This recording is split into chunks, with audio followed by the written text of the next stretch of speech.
안녕하세요. 이 시간에는 우리는 과학적으로 생각하는가 하는 얘기를 좀 한번 해보겠습니다. 천동설과 지동설에 대한 사례를 가지고 한번 생각을 해보겠습니다. 예, 이 침대는 가구가 아니다. 아주 유명한 광고 카피죠. 예, 결국 무엇을 얘기하고 싶은가 하면, 예, 여기 보면 침대는 뭐 과학이다라는 거를 이제 얘기를 하는 건데요. 여기서 과학이라는 거는 뭐 이런 걸 겁니다. 하여튼 이, 이 침대 아주 잘 만들었다 이거죠. 그렇죠? 뭐 대충 이렇게 만든 게 아니고 아주 과학적으로 잘 만들었습니다. 그래서 아주 좋습니다. 뭐 그런 얘기를 하는 거고요. 오른쪽에 보시면 그 해석 얘기가 나오는데 그 제일 위에 보면은 엄마의 마음에서 배우고 예, 과학으로 관리합니다 라고 얘기가 나오잖아요.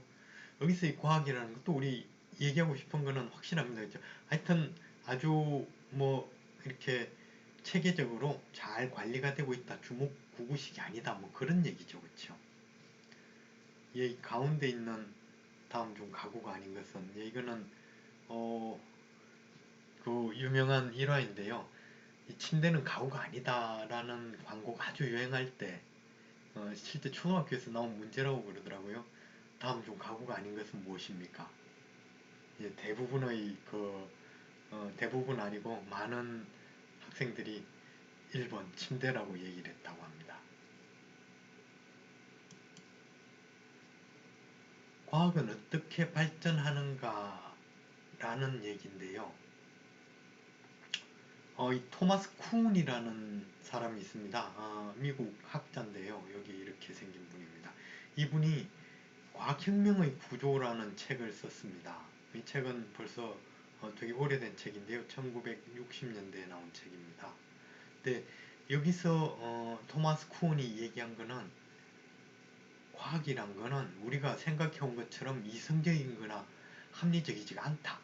아까 앞에 우리 광고 카피들 보면은 굉장히 이성적이거나 합리적이라는 얘기를 하고 싶은 거잖아요. 그렇죠? 과학이라는 게 보통 우리가 그렇게 생각하고 있기 때문에 우리 제품도 이렇게 굉장히 좋습니다. 라는 그런 얘기를 하는 건데 이 토마스 쿤의 주장은 과학의 발전은 지식과 경험의 축적에 의해서 연속적으로 만들어지는 것이 아니라 그러니까 점진적으로 이렇게 뭐 개선되어 가고 발전되는 것이 아니라는 겁니다. 아니고 패러다임이라는 게 있는데 그 패러다임의 변화에 따라서 비연속적이고 혁명적으로 이루어진다. 예, 이 패러다임이라는 말은 토마스 쿤이 처음 쓴 얘기입니다. 그리고 요즘 우리 어, 뭐 요즘 시대의 패러다임이 변했다, 뭐 아니면 패러다임을 변해야 한다 이런 얘기들 많이 하잖아요. 그 패러다임이라는 단어를 최초로 쓴 사람이 토마스 쿤입니다. 예, 패러다임이라는 거는 예, 뭐 말로 풀 수는 항상 어렵습니다. 주어진 시대의 어느 성숙한 과학자 공동체에 의해서 수용된 이론이나 법칙 뭐 등등을 통틀어서 지칭하는 개념입니다. 예를 들면 오늘 우리가 얘기하려고 하는 천동설, 지동설 하나의 패러다임입니다. 예, 딱 그런 게 패러다임입니다. 그래서 과학이 발전한 우리 이 천동설, 지동설의 예를 들어서 나중에 뒤에 설명할 텐데요. 뭐 대략 이런 얘기입니다. 옛날에는 우리 다 이 천동설이었잖아요. 그렇죠? 고대부터 뭐 한 2, 3천 년 전부터 천동설입니다. 천동설인데 이 천동설이 뭐 1500년, 1600년대 이때 와서 지동설로 바뀌잖아요. 바뀌는데 그 과정이 우리가 생각해온 것처럼 예, 이성적이거나 합리적이지 않습니다. 그리고 점진적이거나 연속적으로 만들어지는 게 아닙니다. 어느 한순간에 패러다임이 변화하고 그러니까 그 이전에는 천동설이었던 거죠. 지구는 가만히 있고 다른 것들이 뭐 해, 달, 별 이런 것들이 움직인다고 생각했던 겁니다. 그건 하나의 패러다임입니다. 그리고 그 이후에 그게 아니다. 음, 지구가 움직인다. 태양은 가만히 있고 지구가 움직인다. 이것도 역시 하나의 패러다임입니다. 근데 그 패러다임이 바뀌는 과정은 굉장히 어렵고 힘든 과정입니다. 이번 비연속적이고 혁명적이라고 그러잖아요. 우리 잘 아는 거, 그 갈릴레이가 뭐 지구는 돈다 라고 얘기해서 그 종교 재판을 받잖아요. 교황 앞에서. 예. 그리고 뭐 살기 위해서 예, 지구는 돈다는 걸 거기선 주장을 하지 않지만 나오면서 그래도 지구는 돈다 라고 뭐 얘기했다는 얘기가 있잖아요. 뭐 그런 겁니다. 이 비연속적이고 혁명적으로 이루어지는 겁니다. 예, 같은 얘기를 조금 다르게 설명한 건데요. 앞에 얘기가 같은 얘기입니다. 제일 처음 어떤 이제 여러 가지 이론들이 이제 처음에는 뭐 여러 가지가 이렇게 추정이 되겠죠. 그래서 이런 이론이 공존하는 과학의 전과학 단계가 있고요. 거기서 어느 한 이론이 우월적인 지위를 차지하는 정상과학의 단계가 됩니다. 예를 들어 천동설의 경우를 예를 들어 보면은 그 이전에 천동설이 나오기 전에도 뭐 얘기가 많았겠죠. 옛날 사람들도 이렇게 보면은 예, 밤하늘을 보면 별들이 움직이고 낮에 뭐 태양도 움직이고 이렇게 움직인다는 거 알잖아요. 그렇죠? 그래서 별자리도 뭐 1년 내에 바뀌고 이런 것들을 설명해야 될 필요가 있었을 텐데 천동설이 나오기 전에도 여러 뭐 얘기들이 있었을 겁니다. 근데 그게 어느 순간 뭐 한 기원전 한 2000년, 3000년 전이라고 보는데요. 그때 이렇게 천동설이 우월적인 지위를 차지하는 거죠. 그래서 그때는 천동설이 정상과학이 된 겁니다. 아까 얘기로 표현하면 패러다임이 된 겁니다. 그런데 이런 정상과학으로 설명할 수 없는 이상징후와 현상들이 많이 등장을 하게 됩니다. 특히 뭐 천문학 같은 경우 이제 그 천문학이 발전하면서 관측 기술도 발전하고 하면서 도저히 그 천동설로 이렇게 설명이 안 되는 것들이 이렇게 여러 개 나옵니다. 아니요, 도저히 설명이 안 되지는 않네요. 어쨌든 설명은 됩니다. 설명은 되는데 설명이 어려워지죠. 그래서 그런 현상들이 여러 개 등장하고 그러면서 그때 이제 새로운 이론이 혁명적으로 등장합니다. 여기서는 천동설이죠. 아닙니다. 죄송합니다. 지동설입니다. 이때까지 이렇게 천동설이 있고 그 관측한 결과들이 있고 그래서 그걸 해석하기 위해서 천동설이 이렇게 복잡하게 발전해 왔는데 그게 아니다. 지동설이다. 지구가 돈다라고 생각하면은 모든 게 아주 쉽게 설명이 됩니다. 그래서 이제 그러면은 이제 그게 새로운 이론인 거죠. 새로운 패러다임입니다. 그 혁명적으로 등장하고 이 혁명적이라는 거는 절대 그때 이렇게 순순히 받아들이지 않습니다. 그 갈릴레오가 종교적 판을 받았던 것처럼. 그리고 이제 그 시기가 지나면 이 새로운 패러다임이 새로운 이제 정상과학이 되고 그 새로운 정상과학이 정립이 됩니다.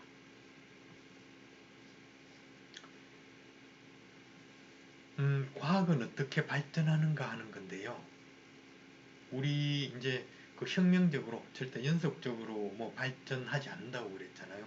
패러다임이 있다고 그랬고 이 과학을 우리가 아까 침대는 과학이다 라고 얘기했고 뭐 해석도 과학이다 라고 얘기했는데 이 과학이라는 게 정말 예, 우리가 생각하는 것처럼 아주 합리적이고 뭐 그런 건가 하는 얘기인데요.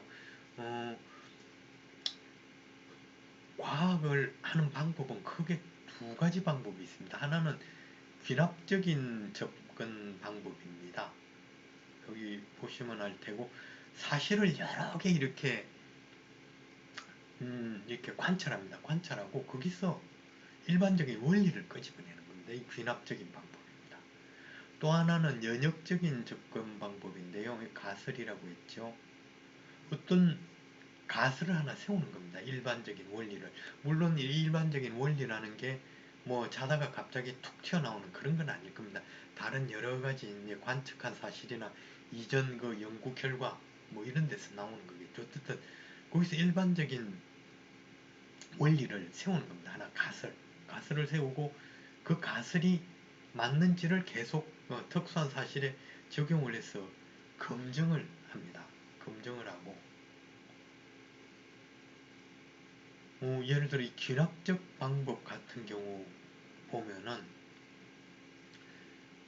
이 과학적인 방법이라는 거는 여러 가지 관찰을 해보고 결국 거기서 결론이 그 우리가 가지고 있는 법칙에 맞아야 하는 겁니다.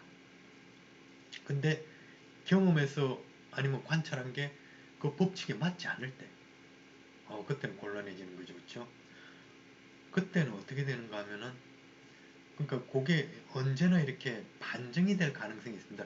우리가 어떤 논리나 이론들이 있을 때 이게 맞다고 생각하지만 그 맞다고 생각하는 거는 절대적인 진리는 아닙니다. 결국 그게 나온 거는 귀납적인 접근 방법에 의해서 결론이 나왔든지 아니면 연역적인 접근 방법에 의해서 이럴 것이다라고 얘기하고 그걸 계속 예, 검증을 하든지 뭐 둘 중에 하나인데 그 둘 어떤 거라도 예, 언제든지 그게 반증될 가능성이 있습니다. 그 새롭게 얻어진 연구 결과에 따라서 과거 과학 지식이 수정되거나 폐기될 수 있는 겁니다. 아인슈타인의 얘기인데요. 아무리 많은 실험을 하더라도 내가 옳다고 단정할 수는 없다. 단 하나의 실험으로도 내가 틀렸다는 것이 드러날 수 있기 때문이다.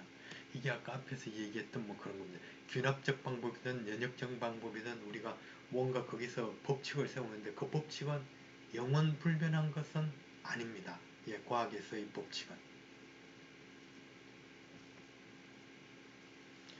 여기서는 예, 그래서 우리 천동설과 지동설에 대해서 얘기를 하겠습니다. 사실 이게 그 뒤에 시리즈로 또 한두 개 더 나올 텐데요. 거기서는 그 천문학의 이제 우주 이제 발전한 다른 쪽입니다. 정적 우주론, 뭐 팽창 우주론, 뭐 대폭발설, 뭐 우주의 시작과 현재 미래에 대한 것들. 요거는 우리 다음번 주제로 다루겠습니다. 우리가 알고 있는 우주입니다. 우리가 알고 있는 우주는 대략 뭐 이렇습니다. 그렇죠? 태양 중심으로 이렇게 지구, 뭐 금성, 화성, 수성 뭐 이렇게 돌고 있고요. 그런 거는 태양계고, 그리고 그 태양계는 결국 은하에 속하는 거죠. 그래서 우리 그 은하계가 있습니다. 그렇죠? 우리 은하도 있고, 그 밤하늘 보면 이렇게 보이는 미린이라고 얘기하는 그 은하계가 있고, 이 전 우주는 그런 은하가 우리 은하만이 아니고 그런 은하가 이렇게 수없이 많은 예, 수없이 많이 모인 뭐 몇백억 개 모인 예, 그런 게 지금까지 우리가 알고 있는 우주입니다. 그리고 우리가 이렇게 보면은 예, 아침에 보면 해가 떴다 해가 이렇게 지잖아요. 그리고 이 해가 뜨고 지는 거는 뭐 겨울에 사실 이제 다 동에서 뜨고 떠서 서에서 지는 거는 동일한데 겨울이나 여름이나 해 뜨는 장소는 다릅니다. 겨울은 훨씬 더 해가 짧고 여름은 훨씬 더 길고 그러지요. 밤하늘을 보면은 밤하늘에 별도 움직이고 뭐 달도 움직입니다. 예, 그 옆에 사진은 밤하늘에 이제 별을 이렇게 노출 시간을 길게 해서 찍어 놓은 건데요. 별이 이렇게 아마 북극성을 중심으로 했을 겁니다. 이렇게 움직이는 게 보이죠. 보이는데, 예, 이게 자 지구에 있는 우리의 입장에서 볼 때, 우리가 이제 지금까지 배운 거는 다 이제 잊어버리고 생각하자고요. 우리는 머릿속으로 이제 많이 배웠습니다. 학교에서.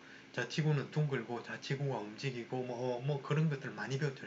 그걸 다 잊어버리고, 그냥 모른다고 생각하고 봅시다. 해나 달이나 별이 움직이는 걸 볼 때, 해나 달이나 별이 움직이는 건가요? 그렇지 않으면 지구가 움직이는 겁니까? 어떤 게 사실이죠? 우리가 그걸 어떻게 알 수 있죠?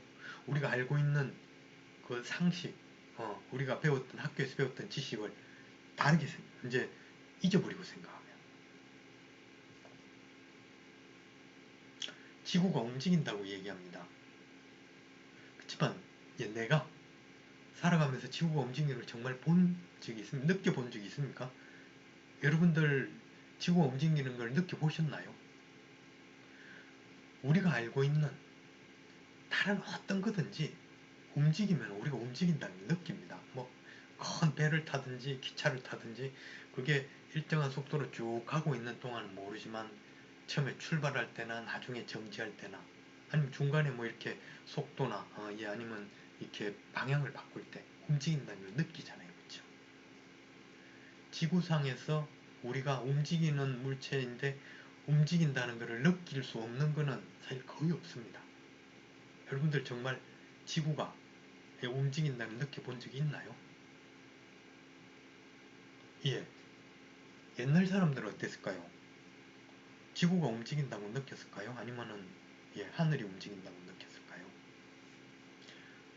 예, 거기에 대한 얘기를 조금 자세히 살펴보겠습니다. 그리고 과연 예, 지구가 움직인다고 생각하는 게 과학적인 건지, 하늘이 움직인다고 생각하는 게, 해달 별이 움직인다고 생각하는 게 과학적인 건지 한번 생각해 보도록 하겠습니다. 천동설입니다. 지구를 중심으로 움직이기 때문에 지구 중심설이라고도 얘기합니다.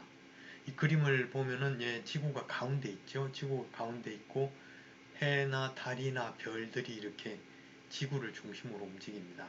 근데 가만히 잘 보면은 예, 이쪽 그림을 한번 보면은 달이 그래도 지구 제일 가까이 있습니다. 그 다음 비너스, 화성이죠. 그 다음 태양입니다. 아, 죄송합니다. 화성 맞네요. 태양이고 예, 마르스입니다.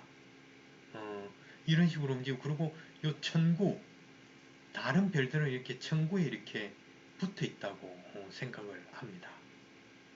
아, 죄송합니다. 비너스는 금성이네요. 마르스가 화성입니다. 예. 그러니까 지구에서 가까이 있는 게 지구 제일 가까이 있는 거는 해고, 그 다음 예, 금성이고 태양이고 화성이고, 이런 순서로 가까이 있다고 생각을 한 겁니다. 이 아리스토텔레스도 역시 마찬가지로 이렇게 생각을 했습니다.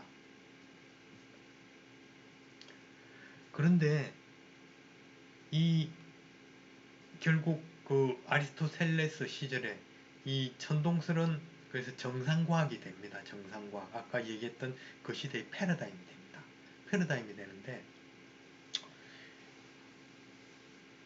이 경우에 좀 설명하기 어려운 게 좀 있습니다. 대표적으로 두 개가 있는데요. 하나는 행성의 역행 운동입니다. 여기서 행성이라는 거는 앞에서 봤던 우리 저 달 빼고 해 빼고 나머지 지구는 지구 중심으로 돌고 움직이니까 수성, 금성, 화성 뭐 이런 것들입니다. 우리가 이제 눈으로 보이는 별들, 예, 이걸 행성이라고 하는데요. 그 행성들을 이렇게 보면은 어쨌든 1년 단위로 보면은 이게 1년 단위로 별자리가 움직이듯이 쭉 움직이잖아요. 움직이는데 이 사진입니다. 예, 한번 보시죠. 같은 시간에 같은 장소에서 같은 장소를 보고 같은 시간에서 거의 2011년 10월부터 2012년 7월까지니까 거의 뭐 한 8개월, 9개월을 찍은 사진이죠. 그걸 이제 여러 개 찍어서 합성한 겁니다.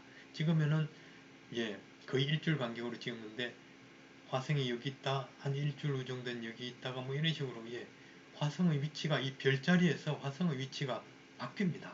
바뀌는 거고, 이건 알잖아요. 우리가 지금 생각하면은 지구도 돌고 화성도 돌고 뭐 다 이제 태양 주위를 돌기 때문에 그 지구에서 볼 때 이렇게 그 화성도 별자리에서 위치가 바뀌는 건 당연합니다. 근데 지구가 중심이라고 볼 때 예, 이렇게 보면은 예, 화성이 이렇게 쭉 움직이다. 계속 이 방향으로 쭉 움직이면 좋겠는데 어느 순간 이게 거꾸로 움직이기 시작합니다. 거꾸로 움직이다 다시 언제 되면 다시 이렇게 바른 방향으로 또 움직이기 시작합니다. 그래서 이렇게 이 방향으로 가다가 이 거꾸로 가는 거. 이거를 역행현상이라고 얘기합니다. 역행현. 이거는 그 천동설로는 설명이 안 됩니다. 그리고 또 하나,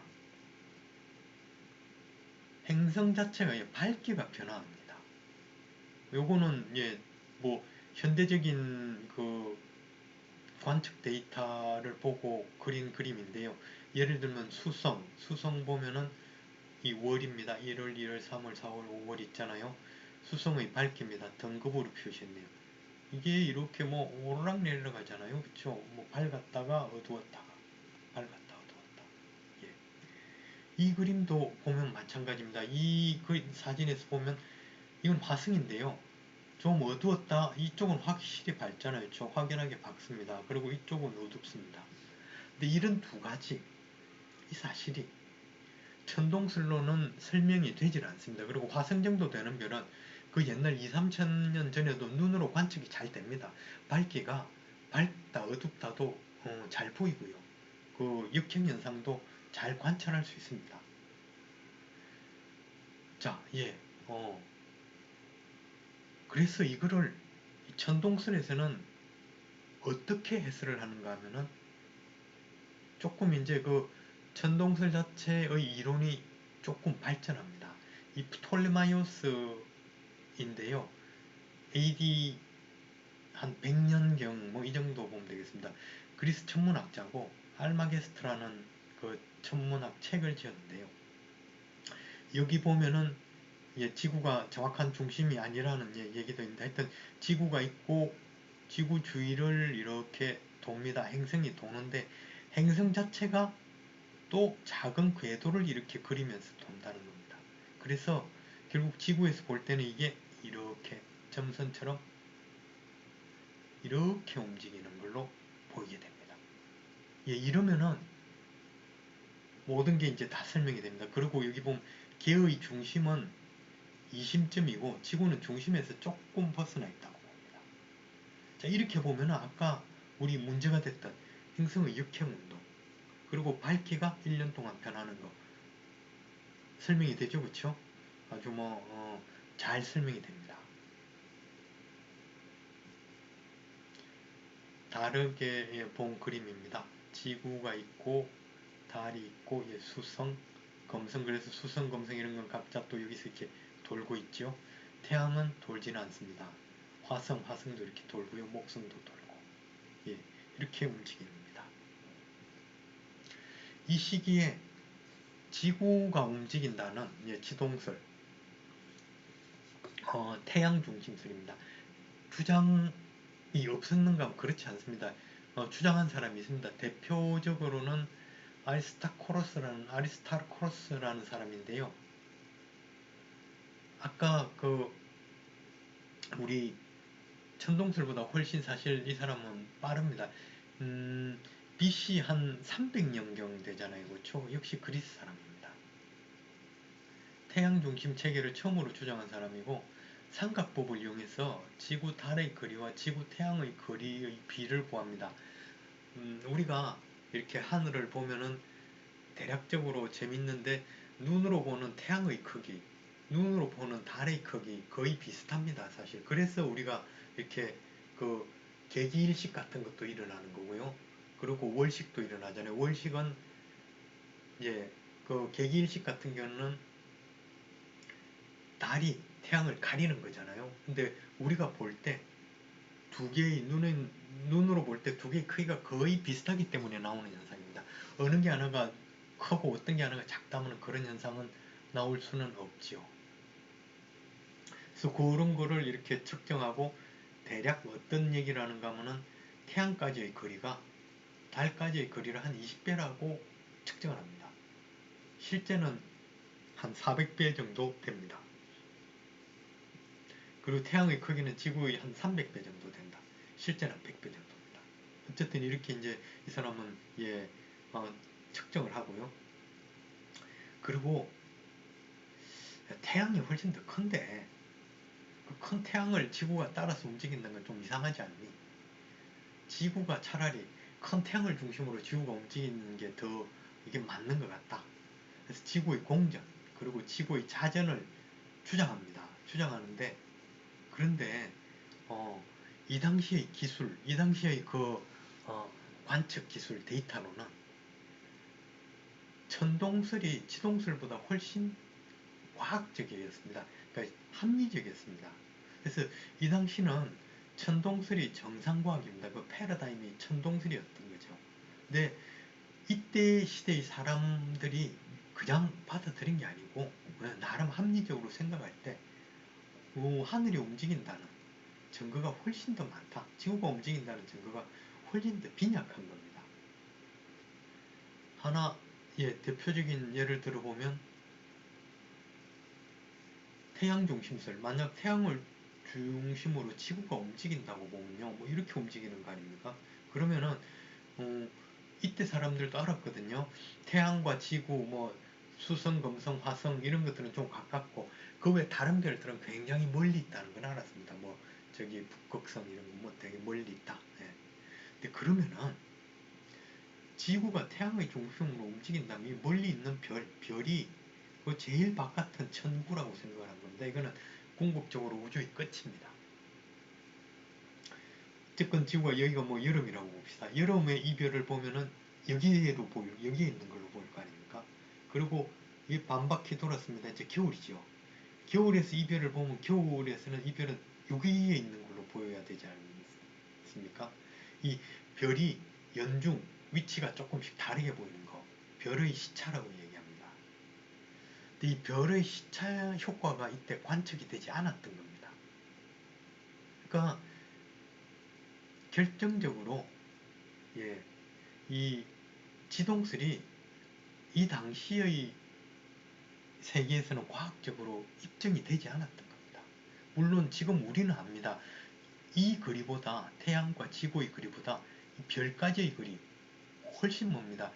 태양에서 지구까지 빛이 뭐 한 8분 이 정도 오는데 가까운 별까지 최소한 가까운 별도 뭐 그 빛이 몇 년을 날아가야 되고요. 그렇지 않으면 뭐 몇십만 년, 뭐 몇백만 년을 날아가야 합니다. 그렇게 보면은 요 거리에 비해서 이 거리가 너무 길기 때문에 이건 너무 짧기 때문에 시차가 굉장히 짧습니다. 실제 시차는 어느 정도인가 하면은 우리 가장 가까운 별, 지구에서 가장 가까운 별도 1초입니다. 1초. 1초는 얼마인가 우리 1도. 1도를 60분의 1로 나눈 게 1분이고 1분을 60분의 1로 나눈 게 1초입니다. 그러니까 1도에 3600분의 1이죠. 예, 그거밖에 차이가 나지 않습니다. 그래서 이 별의 시차는 실제 관측된 게 그리 오래되지 않습니다. 아마 한 200년 전, 뭐 100년 전 이 정도입니다. 예, 어쨌거나 이때는 이 지동설 과학적으로 데이터가 입증이 되지 않습니다. 입증이 되지 않고 그래서 이때 사람들이 생각하기에는 천동설이 훨씬 합리적입니다. 그 사람들이 가지고 있던 과학적인 데이터가 맞는 거죠. 그래서 천동설을 받아들이고 그거를 그게 이 시대의 패러다임으로 계속 이렇게 존재하게 됩니다. 그러다가 천동설에 대해서 이 의문점들이 계속 좀 생기게 됩니다. 천동설이 나온 게 지금 거의 뭐 대략 잡아서 뭐 0년 그러니까 AD 0 뭐 0년 이 정도 나왔다고 보자고요. 그리고 이게 유럽 중세 지나고 한 15세기 정도 대항해 시대가 되고 그래서 유럽 사람들이 이렇게 멀리 나가서 뭐 아메리카 대륙도 발견하고 발견했다는 건 사실은 뭐 유럽 사람들의 입장에서 본 거지만 이미 그 땅에는 사람은 살고 있었잖아요. 인디언들이. 어쨌거나 그러면서 이 여러 가지 천문 관측들을 많이 하게 됩니다. 멀리 갈 때는 나의 위치를 아는 게 굉장히 중요하고 이때 이 위치를 잘 알 수 있는 거는 별자리 관측이 가장 좋은 방법이었습니다. 그래서 많이 관측이 되는데 그 결과 천동설에 맞지 않는 점들이 좀 나오기 시작합니다. 나오기 시작하고 그래서 지동설이 맞는 거 아니야? 이 지구가 움직이는 거 아니야? 라고 얘기를 합니다. 얘기를 하는데 잘 안 받아들여지는데요. 두 가지 이유입니다. 하나는 이 시대 천동설이 이 시대의 패러다임입니다. 정상과학입니다. 그래서 대부분의 사람들은 그냥 이거 그렇게 뭐 믿습니다. 예. 어, 어, 그렇게 배운 거고 그렇게 믿습니다. 또 하나는 이게 그 시대의 천동설이 정상과학이기 때문에 그 패러다임이기 때문에 이게 틀렸다라고 얘기하려면은 굉장히 과학적이고 합리적인 데이터와 뭐 이론이 있어야 합니다. 근데 그거 없이 그냥 한두 개, 이게 좀 안 맞는 거 아니야? 라고 얘기해서는 받아들여지지 않습니다. 아까 우리 얘기했었잖아요. 토마스 쿤이 얘기했을 때, 과학혁명이라는 거 얘기했을 때, 과학이라는 게 뭔가 점진적으로 이렇게 달라지는 게 아닙니다. 하나의 패러다임이 쭉 가다가 또 하나가 혁명적으로 이렇게 바뀌게 되는데요. 여기서는 그래서 이렇게 뭐 잘못된 게 좀 이렇게 이상한데라고 뭐 이런 것들이 밝혀지지만 그게 점진적으로 받아들여지거나 뭐 그렇지는 않습니다. 그러다가 이제 그 유럽에서죠, 그렇죠. 과학혁명이 일어납니다. 과학혁명이 일어나고 이 과학혁명의 시초는 구텐베르그라고 얘기합니다. 1430년 금속활자를 발명하는데요. 여기에 이 사람이 구텐베르크고 금속활자 발명한 걸로 찍었던 그 최초로 찍었던 성경입니다. 성경. 지식의 혁명적인 보급입니다. 우리가 지금 생각하기에는 이게 뭐 그렇게 중요한가라고 생각할 수 있지만, 예, 1999년 타임지에서 이제 밀레니엄 시대가 바뀌면서 1000년 동안, 그러니까 1001년부터 정확하게 1000년부터 1999년까지죠. 1000년 동안 인류 역사에 가장 큰 영향을 미친 발명이 뭐냐라고 꼽았는데, 그 중에 첫 번째가 이 금속활자입니다. 그리고 구텐베르크는 그 1000년 동안 영향을 미친 중요한 인물의 두 번째 2위로 선정이 됩니다. 이때 그 1위로 선정이 된 사람은 몽골의 그 징기스칸입니다. 그리고 1500년 조금 지났는데요. 1543년에 코페르니쿠스입니다. 코페르니쿠스가 이 지동설을 이제 주장합니다. 지구는 태양 주위를 공전한다라고 주장을 하죠. 예, 물론 금방 받아들이지진 않습니다. 우리는 이제 알잖아요, 그렇죠? 지구가 태양 주위를 돌고 있고, 그래서 코페르니쿠스가 처음에 그 얘기를 했고, 그래서 코페르니쿠스적 사고의 전환, 뭐 코페르니쿠스의 혁명 이런 얘기를 하잖아요. 근데 이때 1543년, 예, 코페르니쿠스가 이 얘기를 했을 때, 그때 세상에 그 세상 사람들이 그래, 바로 이거였어라고 금방 받아들이는가 하면은 절대 안 그렇습니다. 100년 이상의 시간이 지납니다. 예, 여기 보면은 1633년, 거의 100년 뒤잖아요. 갈릴레이가 이때 지동설을 주장하고 종교 재판을 받는 게 이때입니다. 예, 절대 코페르니쿠스가 처음에 이 지동설을 주장했을 때 그게 뭐 이렇게 받아들이지 않습니다. 거의 100년 이상의 시간이 걸립니다. 그 중간에 보면 1620년에 케플러라는 사람이 이 지동설에 대해서 결국 그쵸, 지동설이면 지구도 움직이고 다른 행성도 태양 주위로 움직이잖아요. 그거에 대해서 수학적으로 이렇게 해석을 하고 설명을 합니다. 그래서 지동설을 완성한 사람이라고 얘기합니다. 1687년에는 뉴턴이 이 중력, 힘 운동 법칙, 미분 법칙, 미분적분 등을 이렇게 예, 발명하고 해서 이 현대에도 적용되는 이 역학의 토대를 거의 완성합니다. 여기 이 집회에 나와 있는 이 사람이 코페르니쿠스입니다. 코페르니쿠스고, 예, 이 그림은 갈릴레이가 피사의 사탑에서 예, 무거운 거나 가벼운 거나 같이 떨어졌다는 것을 자연학과 실험한다는 그림인데요.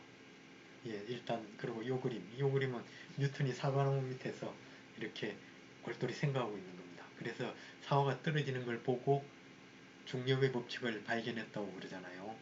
근데 과학사에서 유명한 거짓말이 있는데, 그 중에 갈릴레이가 피사의 사탑에서 자연학과 실험을 했다. 거짓말입니다. 아주 유명한 거짓말 중에 하나입니다. 또 하나는 뉴턴이 사과나무 밑에서 사과 떨어지는 걸 보고 중력의 법칙을 발견했다. 거짓말입니다. 예, 과학사를 연구하는 사람들이 이렇게 아무리 연구를 해봐도 이 두 개에 대해서 그 증거가 없습니다. 증거가 없기 때문에 그냥 후대 사람들이 지어낸 말이다. 라고 그렇게 이제 생각을 합니다. 지동설입니다. 태양중심설, 코페르니쿠스, 폴란드 사람입니다. 지동설을 주장하고, 이 사람이 주장하는 거는 보세요. 태양이 가운데 있잖아요. 그리고 태양을 주위로 이렇게 다 돕니다. 돌고 역시 먼 별은 이렇게 이 천구에 이렇게 붙어 있는 이런 겁니다. 그렇지만 이 시절에 여전히 천동설이 정상 과학입니다. 예, 뒤에 가서 한번 얘기를 한번 하겠습니다. 여기 이 코페르니쿠스는 전문적인 그 천문학자가 아닙니다. 천문학자가 아니고 수도승이었습니다. 수도원에서 그 한 수도사. 그래서 이게 요 사진이 그 코페르니쿠스가 죽을 때까지 그 있었던 수도원이라고 합니다. 수도원. 요 같은 예 수도원인데요. 이 수도원에서 수도사가 그 이제 지동설에 대한 책도 거의 죽을 무렵에 이렇게 펴냅니다. 이 수도사라는 거는 결국 그쵸 이 옛날 이 시대는 그 가톨릭 시대였으니까 그 로마 가톨릭 체제 안에 있던 그 수도 그 종교 기관이잖아요, 그렇죠? 근데 이 가톨릭 그은 기본적으로 이때까지 어, 지구가 중심이라고 예 그런 설을 이렇게 믿고 있습니다. 믿고 있는데 이 코페르니쿠스가 그거에 대해서 반대되는 이론을 쉽게 제시하기는 어려웠을 겁니다. 그래서 예, 죽을 때 이제 그 책을 펴냅니다. 펴내고 아마 코페르니쿠스가 그 책이 발간된 거를 이렇게 보면서 뭐 이렇게 죽을 때 발간됐습니다라고 누가 이제 그 책을 이렇게 갖다 줬다는 그런 얘기가 있습니다. 어쨌든 그 코페르니쿠스의 지동설에 의하면은 아까 화성이 역행하는 거나 화성의 밝기가 다르게 보이는 것들 이게 다 설명이 됩니다. 그렇지만 예 이때까지 역시 계속 천동설입니다. 천동설이 그 시대의 패러다임이었습니다. 패러다임이었고 언제까지인가 하면 이 티코 브라이어라 하는 사람이 있는데 이 사람 보면은 대략 한 1600년에 이렇게 사망을 합니다. 사망하는데 이 티코 브라이어라는 사람도 대단한 사람입니다. 덴마크의 천문학자인데요. 덴마크 왕이 이 천문대를 하나 지어줍니다. 이때 덴마크는 1600년도 이 무렵 덴마크는 굉장히 돈이 많던 나라입니다. 이때 거의 뭐 세계 최강대국 중의 하나였습니다. 그래서 이제 굉장히 돈이 많았고 덴마크의 왕이 티코브레를 굉장히 이제 잘 봤던 모양입니다. 뭐 나라 돈을 들여서 지었지만 거의 개인 천문대입니다. 그래서 이 티코브레가 천문대장이 되고 이 당시 가장 정밀한 그 관측을 할 수 있었던 천문대입니다. 이렇게 관측을 하고 이렇게 관측을 하다 보니 이제 좀 그 천동설인데 안 맞는 것들이 계속 좀 나오잖아요. 옛날 대항해 시절도 그렇고 이렇게 안 맞는 것들이 계속 나왔습니다. 그래서 이 사람은 어떻게 천동설을 주장하는데 어떻게 주장하는가 하면은 재밌습니다. 여기 한번 보세요. 여전히 지구가 중심입니다. 중심인데 지구를 중심으로 다른 지구를 중심으로 돌고 태양도 지구를 중심으로 돕니다. 도는데 다른 별들은 다른 그러고 행성들은 태양을 중심으로 돕니다. 태양을 중심으로 보세요. 수성, 금성, 뭐 화성 다 태양을 중심으로 돌잖아요. 이게 티코 브라헤가 주장했던 우주 모형입니다. 우주 모형이고 여기서 우리는 이런 걸 생각해 봐야 되는데요. 저는 개인적으로 티코 브라헤가 굉장히 똑똑하고 훌륭한 과학자라고 생각합니다. 그 당시 육안으로 관측할 수 있었던 눈으로 관측할 수 있는 오차 범위 내에서 가장 정확하게 이 별의 움직임을 관측한 사람입니다. 관측한 사람이고 이거 티코 브레이가 주장한 우주의 모형 우리가 지금 보기에는 뭔가 되게 어색하고 복잡해 보일지 모르지만 이 당시의 패러다임은 천동설이었습니다. 천동설이라는 패러다임을 내가 받아들이고 근데 관측 데이터는 그게 안 맞는 게 있잖아요. 그러면은 그 범위 내에서 뭔가 제일 잘 맞는 그 이론이나 모형을 내야 합니다. 그리고 그게 낸 게 티코 브라이언의 이겁니다. 이거고 이러니까 다소간의 오차는 있지만 그 거의 모든 게 잘 들어맞습니다. 우리가 지금 보면 되게 이상하다라고 생각할 수 있지만 거꾸로 얘기하면은 내가 그 패러다임을 가지고 생각할 수 있는 범위 내에는 가장 합리적이고 과학적인 그런 모형입니다. 지동설은 언제 이렇게 완성이 되는가 하면요. 그리고 언제 받아들이는가 하면은 케플러입니다. 이 케플러라는 사람에 의해서 받아들여지는데요. 케플러가 케플러의 법칙이라는 걸 이제 만들고 발표를 하는데요. 재밌는 거는 이 케플러는 티코 브라헤의 제자입니다. 티코 브라헤가 그 천문대장이었을 때 그 밑에서 조수로 있던 사람입니다. 그리고 티코 브라헤가 남겼던 행성의 관측 자료를 다 물려봤습니다. 다 물려봤고 이 사람은 패러다임을 바꾼 겁니다. 천동설이 아니고 지동설이라는 패러다임을 놓고 생각을 한 겁니다. 데이터는 똑같은 데이터입니다. 케플러가 새로 뭐 더 관측하거나 그런 거 없습니다. 그 데이터를 놓고 지동설이라는 패러다임을 받아들이고 해석을 하니까 그리고 거기에 대해서 이제 해석을 하니까 이렇게 해석이 잘 되더라 이거죠. 그 행성에 대한 케플러의 법칙인데 이런 겁니다. 예를 들어 뭐 법칙, 타원궤도의 법칙. 행성은 태양을 초점으로 하는 타원궤도를 돌더라. 태양을 초점으로 하는데 태양을 중심으로 하는데 태양이 정확하게 센터에 있는 게 아니고 태양이 하나의 초점이고 타원입니다. 타원. 여기서는 그걸 너무 지나치게 과장해서 그린 거지만 하여튼 직선 운동이 아니고 타원 운동이더라. 그리고 뭐 다른 또 몇 가지가 있는데 그러니까 어떻게 되는가 하면은 티코브라에는 눈으로 그 데이터를 관측했습니다. 관측했고 티코브라의 데이터의 정밀도는 4분입니다. 4분. 아까 1분은 60분의 1도입니다. 그게 4분입니다. 4분이면 대략 어느 정도 되는가 하면 하늘에 우리 보이는 보름달의 한 8분의 1 정도입니다. 그 정도의 정밀도입니다. 생각보다 그 4분이라는 게 우리가 그냥 생각이 되게 조그말 것 같지만 하늘에서 보름달이 8분의 1 정도입니다. 그 정도의 정밀도를 가지고 관측한 데이터는 이 정도의 정밀도를 가지고 있습니다. 가지고 있고 근데 처음에는 이제 타원이 아니고 원이라고 봤는데 원이라고 보니까 오차가 8분이 생기는 겁니다. 8분. 저만 해도 뭐 이 정도면 아이고 뭐 훌륭하네 대략 맞네라고 넘어갈 것 같아요. 넘어갈 것 같은데 이 케플러는 그게 아니고 그럼 원이 아닌가 보다. 타원인가 보다. 라고 생각하니까 이 관측 데이터 4분이라는 그 오차 이내로 이 결과가 나온 겁니다. 그리고 이제 케플러는 이 법칙을 이제 발표한 거죠. 발표하고 이때 이제 한번 패러다임의 변화가 일어납니다. 패러다임의 변화가 일어나게 되고 그래서 이제 대체로 그럼 학자들은 이제 지동설이 맞다고 생각을 했겠죠. 그렇지만 이 사회적인 통념은 아직 다 그때까지 이제 받아들여지지는 않았던 겁니다. 요거는 케플러의 나머지 법칙입니다. 두 번째 면적 법칙이라는 거 있고 세 번째 뭐 법칙이 있는데 이 얘기는 넘어갑시다. 그리고 참 여기서 보면은 이 세 번째 법칙인데요.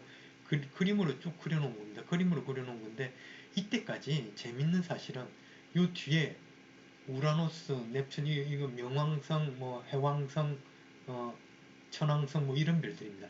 육안으로 관측이 되는 건 여기까지입니다. 토성까지입니다. 토성까지고 요거는 관측이 안 됩니다. 관측이 안 되는데 나중에 망원경이 아주 좋아졌을 때 이때보다 한 200년 뭐 뒤거나 뭐 이 정도입니다. 그때 이 케플러의 법칙이 여기까지는 잘 맞잖아요. 그리고 그러면은 이 정도에 요 정도 선상에 뭔가 다른 행성이 있다면 요 정도 선상에 있을 거라고 생각을 합니다. 생각을 하고 이제 망원경이 좋아졌으니까 그 부위를 이렇게 관측합니다. 관측하니까 정말 발견이 된 거죠. 별들이 아니고 행성들이. 그래서 발견된 행성들이 이 행성들입니다. 그리고 또 하나 더 참고적으로 말씀을 드리면은 이 케플러가 얘기한 세 개의 법칙, 이 법칙이 나중에 뉴턴이 그 힘의 법칙을 발견하잖아요. F는 ma로 이제 그 대표단위 힘의 법칙을 발견하고 뭐 여러 가지 뭐 운동량의 법칙, 뭐 가운동량 보존 여러 가지 얘기하는데 나중에 이제 나온 역학으로 풀면은 이 케플러의 뭐 2법칙, 3법칙은 역학으로 풀면은 바로 그냥 딱 유도가 됩니다. 그러니까 뉴턴이 세운 그 이론적인 식 있잖아요.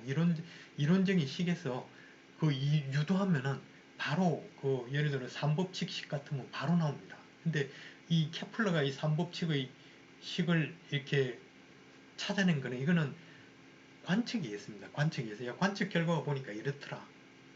그래서 거기에서 찾아낸 거지 뭐 이론적으로 이렇게 이 사람이 유도하고 한 거는 아닙니다. 지동설입니다. 예, 우리가 아주 유명한 사람은 갈릴레이죠. 그 갈릴레이입니다. 갈릴레이의 사진이고요. 예, 피사의 사탑에서 실험했다는 얘기가 있는데 이거는 거짓말입니다. 갈릴레이가 관측했던 망원경입니다. 우리한테 가장 유명한 건 이거죠. 그래도 지구는 돈다. 예, 지동설을 주장합니다. 그렇지만 예, 이때까지 그 로마 카톨릭에서는 천동설을 예, 지지하고 있었던 거죠, 그렇죠? 그랬기 때문에 종교 재판이 이제 종교 재판이 회부가 되고 거기서 이제 죽음을 피하기 위해서 예, 나의 그 이론이 잘못됐다, 나의 생각이 잘못됐다라고 얘기하는데 그래도 나오면서 예, 그래도 지구는 돈다라고 얘기를 했다는 거니까 뭐 그 얘기입니다.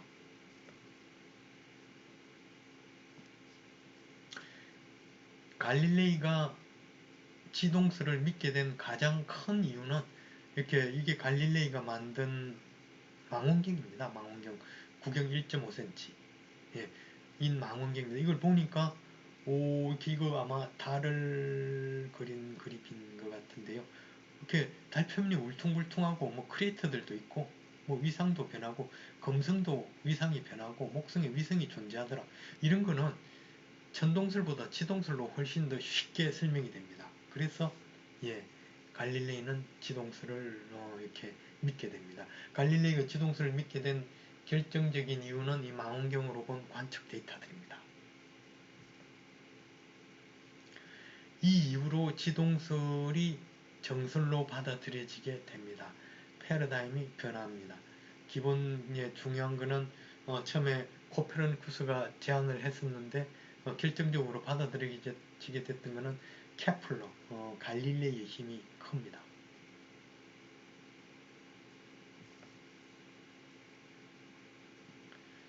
그냥 참고적으로 하나 말씀을 드리겠습니다. 지구는 타원형입니다. 지구가 이제 자전을 하잖아요. 자전을 하고 공전도 합니다. 공전도 하지만 자전도 합니다. 이 지동설이잖아요. 그렇죠? 그리고 달이 가까이 있습니다. 그러면 자전도 하고 달의 인력에 의해서 지구는 타원일 겁니다. 적도가 불룩한.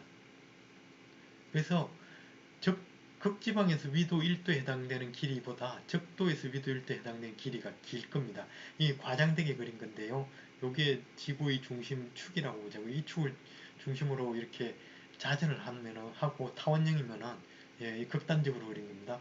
여기가 적도 쪽이고 여기가 극지방인데 여기 1도의 거리보다 여기 1도의 거리가 훨씬 길어야 할 겁니다. 훨씬 아니고 조금 길어야겠죠.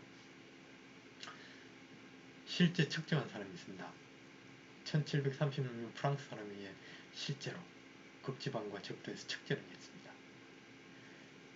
요즘 우리 기술로는 한 21km 정도 차이가 나더라.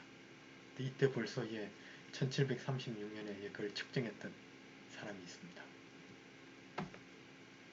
이번 시간에는 우리 천동설과 지동설에 대해서 말씀을 드렸습니다.